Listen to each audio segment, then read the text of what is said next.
Yo, what is going on, guys? You got Glop, and it is with great pleasure that I announce that we are continuing with some more Draft League content. Pretty excited about this one. So as I had alluded to in my earlier episode of Pokemon Clover, I mentioned that we would be joining the DGBA. Now, for those who are not familiar with it, the DGBA is one of the largest and also most well-respected Draft League communities, like on Discord. And they are public. You are free to join them. So I'm actually going to leave their link down in the description. But to talk a little bit more about them, basically they have 3 divisions of players. And it's kind of funny, like their mascot is like Scolipede Whirlipede. And they reference the abilities for like the level of play. So Speed Boost is the highest tier. Then they have Poison Point. And then the bottom tier is Swarm. So why I'm telling you all this.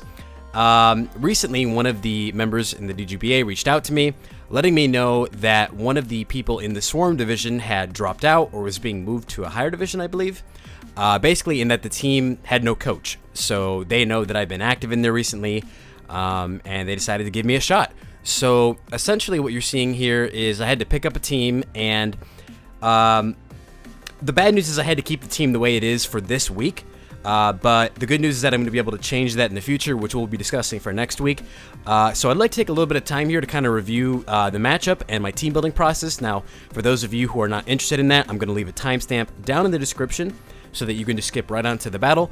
And, oh wow, interesting disconnect. And for those of you who, want to see that team building process, obviously that's what we'll be doing right now. So I'd like to start with the matchups. So the team that I picked up, the roster consists of Celesteela, Garchomp Mega, Indeedee, Hawlucha, Florges, Dragalge, Tyranitar, Vikavolt, Empoleon, Perugly, and Dracovish. And looking at our opponent, Oshawott Senpai, they've got a roster of Urshifu Single Strike, Jirachi, Rotom Heat, Nidoqueen, Mega Aerodactyl, Primarina, Snorlax, Mismagius, Claydol, Appleton, and Vanillix. So, looking at my team here, this isn't necessarily the most comfortable build for myself personally. I typically like to run with something that's a little bit more bulky, kind of more of a balancey style. Whereas I feel like the Pokemon that we're drawing here, it focuses more towards offense, which I'm not opposed to. I mean, I'm comfortable playing really any style of team. But generally, these are just not Pokemon that I myself would draft in a draft league. So anyhow, looking at the matchup here, the biggest concerns I had were Urshifu Single Strike, Rotom Heat, Nidoqueen, and Mega Aerodactyl. Single Strike has practically no switch-ins on my end. If they predict Florges, they're going to get a kill with something like Iron Head or Poison Jab. Rotom Heat can be frustrating in the sense that Garchomp's my real only answer to it. I mean, obviously I have a Tyranitar and things there, but I didn't feel like those were the right picks for this week, especially knowing that there is that Urshifu. Nidoqueen is threatening because theoretically a well-played Nidoqueen could pretty much 2-hit KO every single Pokemon on my roster, which is obviously very concerning. And then Mega Aerodactyl is scary just for the sense that it has amazing coverage, and its speed tier is definitely pressuring.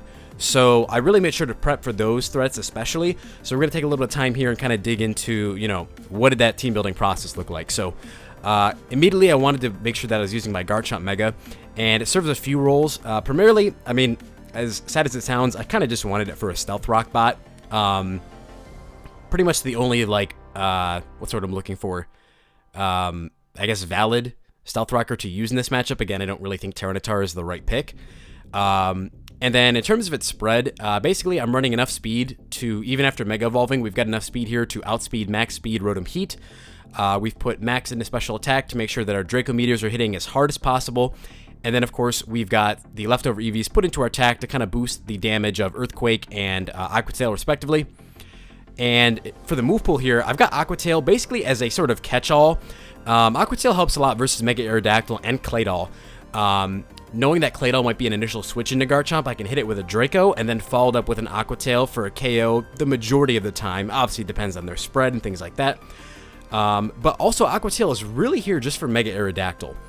And my thought process with this is that, say they try to set up in my face, or I've already dropped a Draco, they would see that as an opportunity to set up. Aqua Tail is going to always be 2-hit KOing Mega Aerodactyl, and it kind of takes away the need to predict, right? So let's say they've got like Hone Claws and Roost. I I wouldn't have to like predict them to roost and go for Earthquake. I can just consistently click that Aqua Tail and get off the damage that I need. Next on the team here, I've got Ndidi, and Ndidi is really here to just kind of help facilitate the other members of the team. We're using a Choice Scarf, and Ndidi is one of the few Pokemon I would change in hindsight, even after the battle. I think the most hilarious thing is that I'm running Psychic, and Expanding Force is legal. It's right there. It's much stronger than Psychic. I don't really know what this was. I mean, I think I spent maybe 25 minutes on this prep at most, and I kind of really wasn't like thinking all too clearly. I was just like, oh, dude, Psychic. Strong Psychic move. Busted. Put it on it. Expanding Force obviously would have been a better option. And the other thing I would change in this spread is that I EV'd my speed so that with Scarf, I would be able to outspeed Max Speed Mega Aerodactyl. The issue with this is that this number here actually speed ties with Max Speed Adamant Urshifu. And why that's relevant is that I'm running Trick, right? So my goal here was to be able to trick off a Scarf onto something like the Jirachi to sort of cripple its, defensive niche on their team, and then opening up a door for the Celesteela or for the Hawlucha. So, kind of an oversight on my end. I obviously, like, the Spadef EVs weren't, like... I just put it there to cushion Nidoqueen attacks, basically. But obviously, I would have, liked to put one more point into the speed stat to not have to risk what I mentioned earlier about Urshifu. But this is what we used for the battle, so, we made do with what we had. Next on the team, I decided to use Celesteela. And I didn't really feel like this was a matchup that Celesteela's defensive qualities would be remarkable. Obviously it could help with like checking a Mega Aerodactyl, but I felt like if I'm using Celesteela defensively, it's just facing pressure from so many different angles on their team that it's not going to be able to do its job effectively. And so I figured that the way to use this thing would actually be as a sort of supportive role to Hawlucha. Hawlucha is going to be my, win condition in this battle.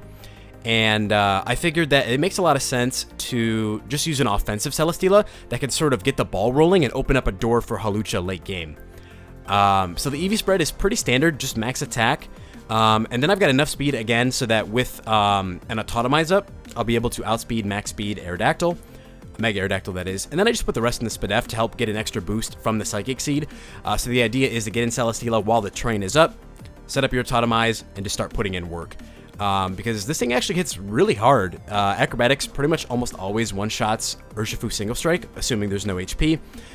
And, Stone Edge is going to be doing well over half to Rotom, which is one of the things that I'm trying to weaken and put pressure on for my Hawlucha. So not a whole lot to review on that front. The next thing we've got here is Florges. And Florges is basically, its role is basically just to die to Urshifu. And maybe get off a Safeguard. I think Safeguard was the thing that I wanted to try to showcase with this Pokemon. So we've got Synthesis here to, help hopefully wall Urshifu, even though that's, not really possible depending on the set. Wish, in an attempt to maybe heal up one of our teammates. Moonblast, obligatory stab, and then we've got Safeguard. And my idea with Safeguard was that I feel like looking at my opponent's team, the only really way that they can like stop some of my offensive threats is through status, right? So like a Will-O-Wisp from Rotom, a Thunder Wave from Jirachi. And I felt that if I ever got, Florges in at the right time, I would be totally willing to just sack this thing off if it meant getting off a, like a suicide Safeguard. Because then that's going to open up a door for my Celesteela or my Hawlucha. So that was kind of my idea there. Rocky Helmet is here just to chip away at Urshifu, basically for going for U-turn or going for Wicked Blow, anything like that. So nothing really elaborate with this Pokemon, pretty straightforward. And then we've got the Hawlucha. So Hawlucha is going to be pretty much the way I win this game, or at least that's how I envisioned it. We've got Swords Dance, Close Combat, Acrobatics, and Taunt. Obviously the idea here is get in Hawlucha with the terrain up, get your Psychic Seed, get your Unburden, and just do dumb Hawlucha things. I think Hawlucha is a very cheesy Pokemon. It's one of those things that, like, I just feel like a lot of draft teams are not prepared for it. I'm not saying that I would never use it, and I'm not saying that it's absolutely broken, but it's just very cheesy, and it's generally just not a style that I like using. Spoilers, I dropped this mon because I think it's lame. But anyways, so this is the set that we ran here, and there is some significance to the EVs, and I do want to showcase that a little bit because I think one of the most important things in draft formats, besides, knowing what's your win condition and how do you want to play the matchup, is really understanding how to optimize your EVs. And I'm not saying that these things have to be perfect, but really, if you've got superior prep, you can afford to make a few misplays because your EVs and your, the time you put in, it's going to kind of help alleviate the mistakes you make along the way, which, I mean, mistakes are inevitable in the game. Nobody plays 100% perfect. It's just the way the game goes. So what I wanted to show off here was basically that I've got enough SPDEF so that after my seed, even if rocks are up, I could take a 0 special attack Moonblast from Prey Marina 100% of the time. And that could be relevant in a situation where I've got to get up the Swords Dance to, finish up the team. So it's always nice to be able to have that as an option, being able to Swords Dance in front of what you would normally consider to be, a counter or a really solid check. Definitely gives me a competitive edge in the matchup. And then the defense EVs are basically here because I didn't really feel like it was worthwhile to put anything into my HP stat. And I did see some value in it. I'll kind of show off. There was one calc that I was looking at. Say we're rocking out with a Jirachi, we'll make it like neutral nature. Basically, if they were running Zen Headbutt for some reason, 0 attack Zen Headbutt with this EVs, or with these EVs rather, is never going to knock out Hawlucha after rocks, again, which is nice. Basically just minimizing the risk and maximizing the ways or things I can set up in front of. And then, of course, the speed EVs on Hawlucha, basically there for, I believe it's just kind of like a benchmark for Urshifu, and also, again, to outspeed max speed Rotom Heat. So that's pretty much all we're working with on Hawlucha. And then, of course, the last member of the team is Empoleon. And honestly, I love Empoleon. It's my favorite water type. A lot of great memories just growing up playing like Pokemon Diamond and Pearl. Always using Piplup because that was my boy. And anyways, the set here is pretty standard. I'm not going to lie to you. This EV spread is like straight from Smogon. It's like the standard Empoleon spread that they're using nowadays. But it serves a really good purpose because, funnily enough, things like Nidoqueen and Empoleon, or Nidoqueen and Aerodactyl rather, are usually in the same tier that Empoleon's in. And so the EVs actually really help, combat those threats respectively.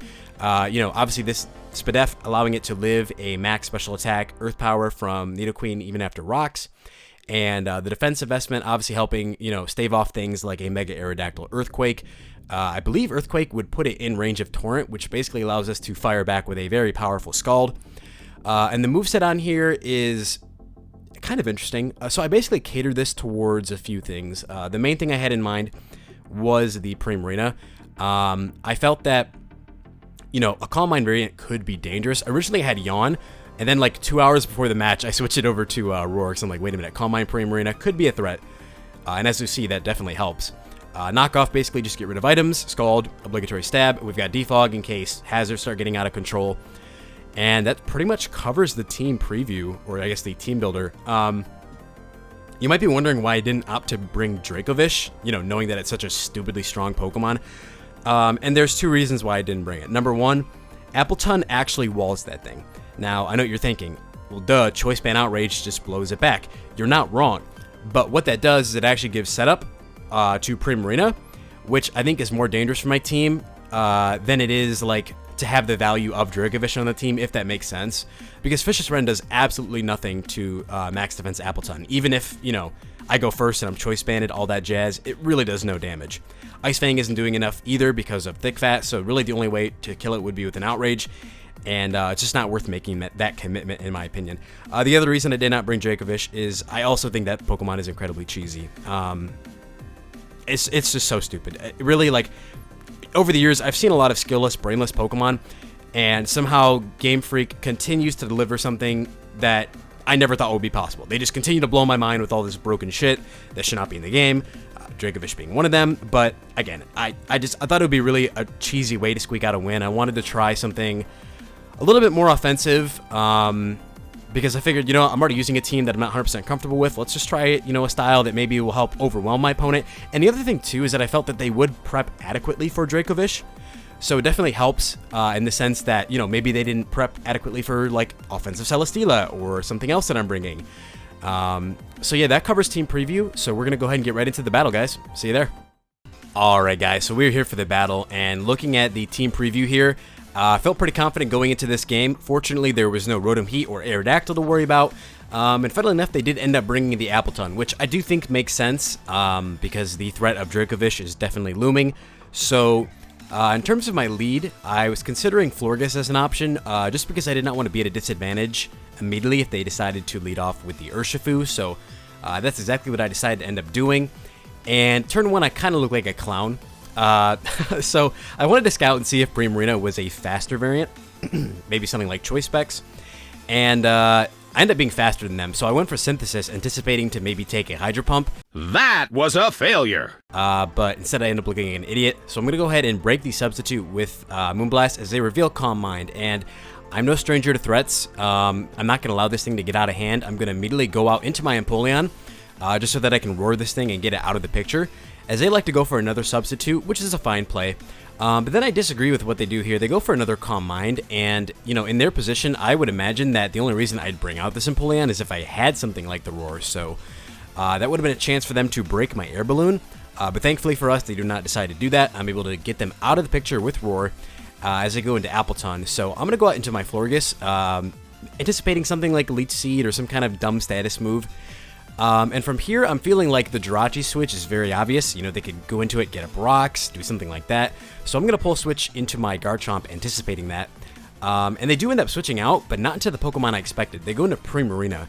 And in the moment, I was pretty confused by this play, but you're going to see later on that it makes sense once we have some information, more information about their team. So this is obviously not favorable for me. Got to get out of here. Going to pull switch back into my Florges. And right now, we're kind of just doing like fat Fairy v Fairy things. You know, we're kind of just like clicking recovery moves, kind of like jerking each other off with Moonblast. It's kind of like what you do in these situations, kind of like fishing for special attack drops, things like that. They pull the trigger, go for Calm Mind, and that is enough for me to say, okay, gotta get out of here, gotta get out into my Empoleon. And I make a really nice read on this next turn here. So on turn 11, you know, I've obviously shown Roar, and I would think that they would just want to try to get off some more damage. I'm going to make a call knowing that they're not going for Substitute, and I'm going to go for the Knockoff. And I really value this trade in terms of my health versus their item, because with no leftovers, you know, Primarina's longevity is severely going to be cut. It's going to make it that much easier to wear down and get in the range of my Halucha's attacks. So unfortunately, Roar pulls him into the Nidoqueen, and I'm definitely scared out by this. So I believe I switch out to, Ndidi, as they make a double into their Primarina. Not entirely sure what they were expecting, but on this turn here, I decide that I'd like to attempt to catch the Jirachi on switch in, so I go for a Trick. Doesn't really work out for me as they elect to stay in, which I don't know if I'm 100% agreeing with. You know, if I'd gone for like Expanding Force there, they would have just lost their Primarina. Obviously, as we know, I don't have Expanding Force, or at least I covered that in the preview. But anyways, I take some damage there from Moonblast, kind of unfortunate, but knowing that they're locked in now, I'm pretty comfortable going out into Celesteela, because it's at this point in the game that I realize I've got to get something started in terms of offense, so I go for a Autotomize to basically put on the speed pressure, and then I'm going to go ahead and just start throwing off some acrobatics. They decide to get up rocks, which is a fine play, and on this turn 18 here, I considered going for Earthquake, predicting Jirachi, and then I remembered, wait a minute, Claydol has Teleport, so obviously I can't go for that. They can just go for Teleport, not have to risk their Jirachi, and that's exactly what they end up doing. So I do go for the acrobatics, but that damage on Claydol is very nice, as you're going to see a few more turns later. So I go for Earthquake here, just trying to get an idea of what the Jirachi is, and based on that damage, I learned that it is a max HP variant, but it's not max defense. I believe it's just max HP, and then maybe they've got some speed or some special attack. Not entirely sure at this point in the game. Either way, though, they can basically just, you know, wall me out forever, and, I mean, this turn here, Oshawott kind of looks like an open book. I mean, this is like the most obvious Protect I've ever seen. So I'm going to call it out, go out into my Garchomp here, because I'm like, okay, I need to get at my Stealth Rocks and start pressuring this team. So I do just that. Going to go ahead and Mega Evolve, get up the Stealth Rock, and they go out into their Claydol, which is great because I'm able to follow this up with an Aqua Tail in the following turn and pick up the first KO.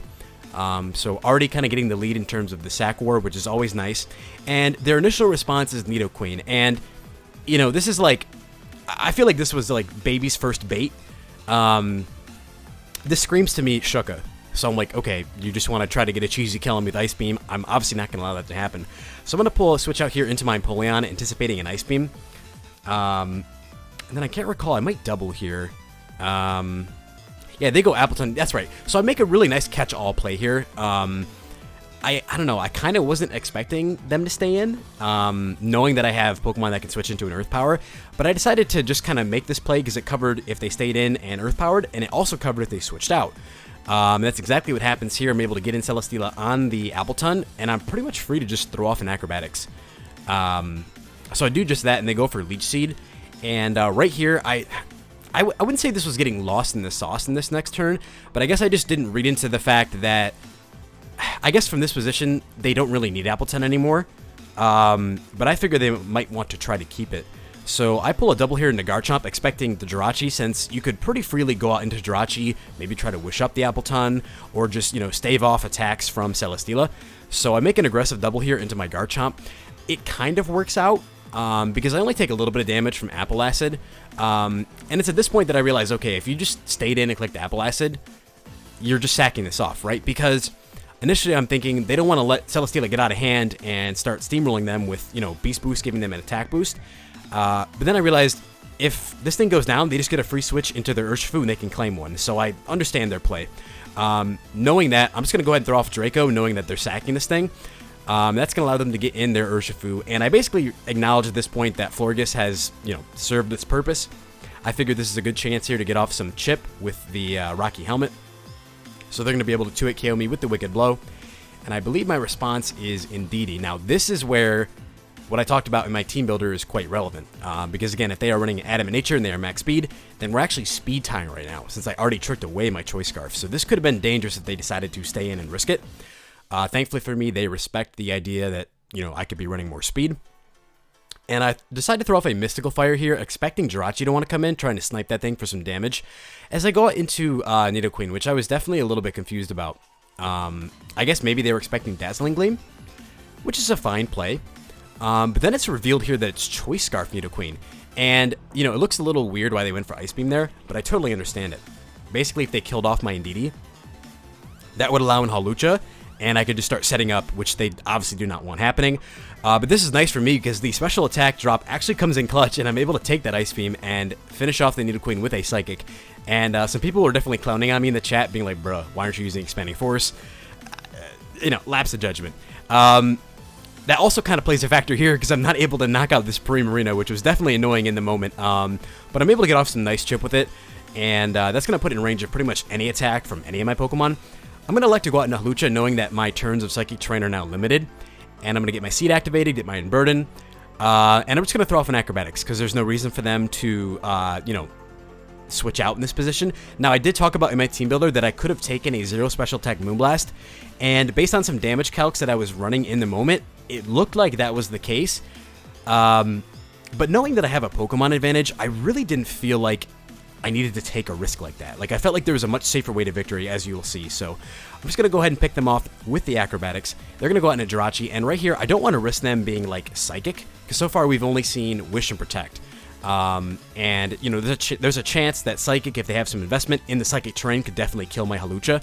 So I'm going to make a safer series of plays, a more guaranteed win, if you will. I'm going to go ahead and sack off Empoleon, seeing as how it loses to both of these Pokemon. And what that's going to allow me to do then is get a free switch into my Garchomp. And Garchomp basically forces a kill, because we've now seen the entire Jirachi moveset. We know it has no way to hit this Garchomp. They go for a really pointless Protect. You're not stopping this Earthquake. It's coming out. So I'm able to almost OHKO that. That's insane damage. But I am able to pick it up, of course, in the next turn. And then this is where things get a little bit spicy. Urshifu comes back in, and it really is going to come down to my Hawlucha spread now. I believe I'm zoomed in, so you can't really see the calc, but I'll run it in here. Basically, with the Hawlucha set that I had, if they were Adamant Choice Band, Urshifu, then Wicked Blow could actually not knock us out. So I don't know if you can see it on the screen there. Let me check. You can't. Anyways, Wicked Blow to my spread does 62.9 to 74.4 max.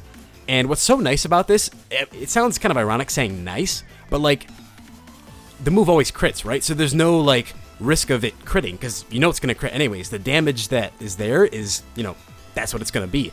And that's really excellent because like I said, I didn't want to risk that damage with Jirachi. So my Hawlucha here is at 76%. There is literally no chance for them to knock me out with the Wicked Blow. I'm able to tank that and finish them off with a close combat for a narrow but convincing 2-0 victory, I would say. Was this the most clean game ever? No. Obviously, having Expanding Force on Ndidi could have helped me get an advantage even earlier, forcing some important KOs.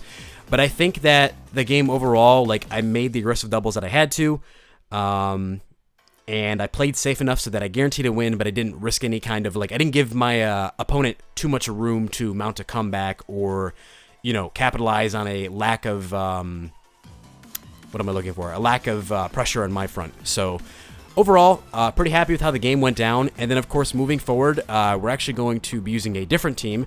I actually had to basically do cosmetic surgery with this team. And I basically got rid of everything but Celesteela, and I drafted a whole bunch of new Pokemon. So I'll be reviewing that in the next episode I do for the DGBA. The other thing I didn't mention earlier is that, so this was week 4 for DGBA, and the team had a 2-1 record joining it, or when I took over it. So basically, if I play my cards correctly and I, win my games, have good differential, it is pretty likely that I can end up in the finals, which I'm very excited about. So that's going to be it for this, guys. I'll make sure to see you in the next video. Peace.